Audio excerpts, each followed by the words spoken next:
All right, so the purpose of this video is just to give you a quick overview on how to best approach and attack FRQ number 3 on the AP test, which is the Supreme Court comparison question. All right, so bottom line is the College Board requires you to know 15 Supreme Court cases.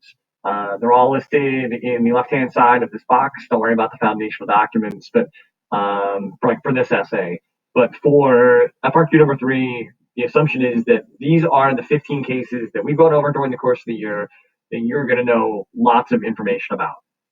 So basically what the premise of this essay is, this FRQ is that they are going to give you a little hypothetical scenario, or they're going to give you background information, probably a better way to put it, about a court case that you probably haven't heard of before, and really ask you to compare it to one of the cases that you are supposed to know.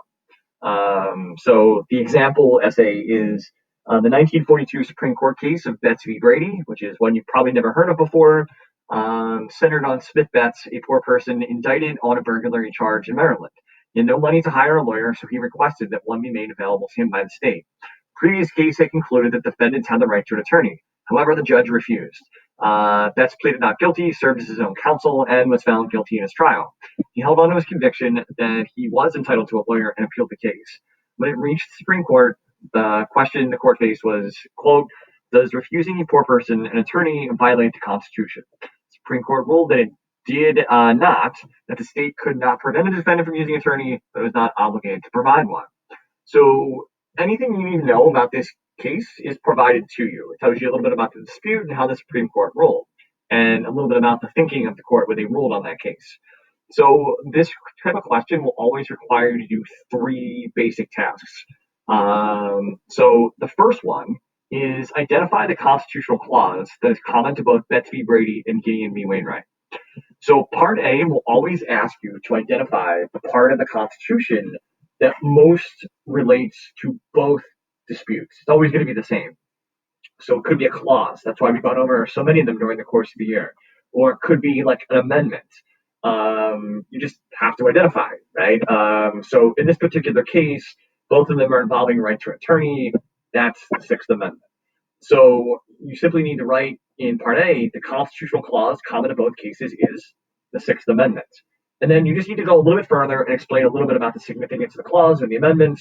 Like the Sixth Amendment guarantees all individuals the right to an attorney, right? So you just need to demonstrate that you indeed know a little bit about like what it is.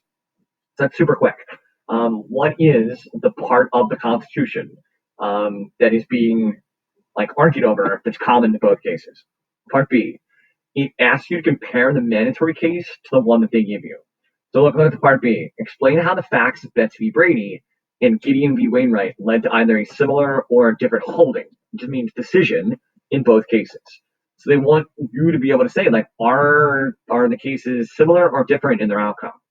But because it also says explain how the facts of the case led to a similar or different ruling, this is going to require you to do a couple different things in Part B. Do like a separate paragraph. Start by briefly summarizing the facts of the provided case and how the court ruled. So, look, they already give you a little bit of information about Betts v. Brady. Just summarize that, right? Just do a summary of the summary. In Betts v. Brady, blah, blah, blah, blah, blah, right? And then follow it by summarizing the facts of the mandatory case that you're supposed to know, which in this case is Gideon v. Wainwright. Like actually saying Gideon v. Wainwright, and then provide a little like summary of the case that you know. So you're summarizing each case. And then conclude by stating if the case outcomes are similar or different. So like write something like, therefore, the rulings in the two cases are similar because, or they're different because, right? In this case, they're different because Betts v. Brady said that individual didn't have a right to an attorney, and Gideon v. Wainwright said that they did. So again, Part B is when you really do like the comparison between those two cases. And then Part C, it says explain what options citizens would have if they disagreed with the ruling in Betts v. Brady. Part C is usually going to be kind of a plug and play kind of thing. They're usually going to ask you what options some other part of the government, or in this case, the citizens, have if they disagree with the Supreme Court's ruling.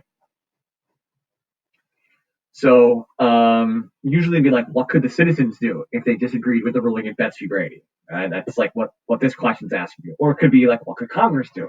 What could the president do? What could an interest group, if they interest group do if they disagreed with the ruling in Betsy Brady?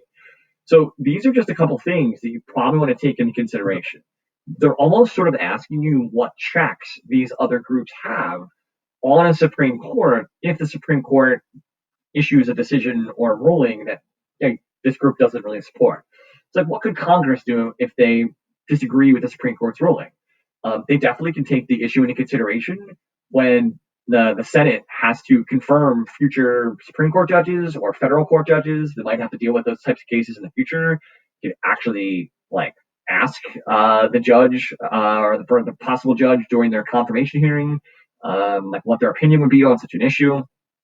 If it's a constitutional issue, Congress could always propose an amendment that would override the Supreme Court's decision.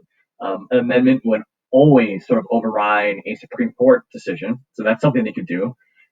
If you're the president, and the question says what could the president do if disagree with the Supreme Court decision, you definitely could take the issue into consideration when there are vacancies in the court system in the future. You want to appoint people to think similar to you on the issue. You could also use the power that a president has from the media, like when the president talks, the media tends to cover it.